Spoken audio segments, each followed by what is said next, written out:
The deadly power of flash floods has been on full display in Texas and New Mexico this week, but the reality is that heat is far away the biggest weather-related killer, especially for those that work outdoors. That's why OSHA, the Occupational Safety and Health Administration, is considering implementing its first ever federal heat standard. Scripps News Group's business and tech correspondent Maura Barrett has been covering those developments. And Maura, tell us more about what this is all about. Well, Holly, OSHA recently wrapped up 2 weeks of public hearings to consider this new federal heat rule. It was actually something that was originally proposed by the Biden administration. And so advocates were not optimistic when the Trump administration took office, especially given President Trump's aim around deregulation. So I listened into some of these hearings and talked to experts to get a sense of which way the agency might lean.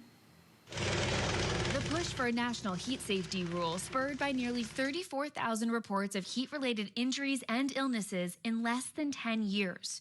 Nearly 500 of those were heat-related deaths, mostly among workers in landscaping, agriculture, manufacturing, and construction. The heat, I think, is a silent killer. Right? David Martinez works for the New Mexico Department of Transportation.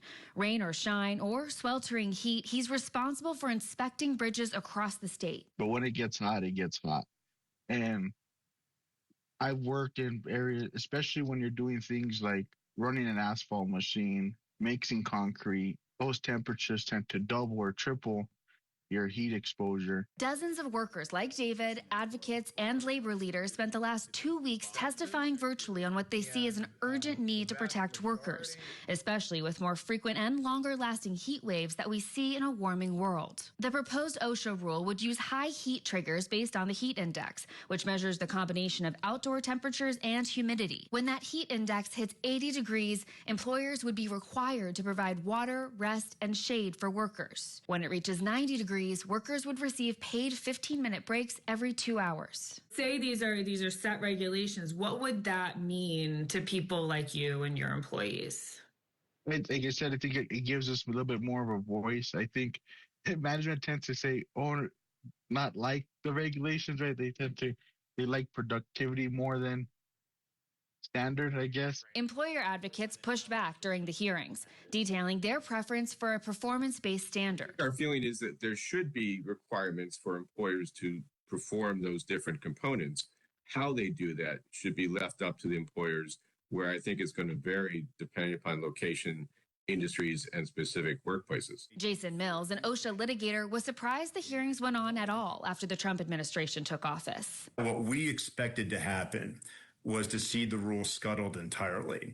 And the reason for that was because of this big push for deregulation. Mills says Trump's labor pick, Lori Chavez DeRaymer, helped in that she's business-friendly but also has union ties. All we can do is read the tea leaves here. If they're acting so quickly on the heat rule, really at the very start of this administration, I think we can anticipate that they're going to push on that.